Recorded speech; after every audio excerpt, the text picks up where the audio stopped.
Want control without micromanaging? Here are 3 things that make delegation actually work. Most delegation fails because we don't give people the tools to succeed. And then when they mess up, first thing we say is, see, I have to do everything myself. That's the wrong approach. For every delegated task, create 3 things. 1, a process document with step-by-step instructions. 2, quality checklist showing what's done right looks like. 3, a reporting schedule for when and how you get updates. This gives you control without hovering.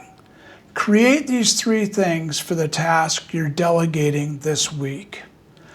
This is exactly what we dive deeper into in Navigator Launchpad.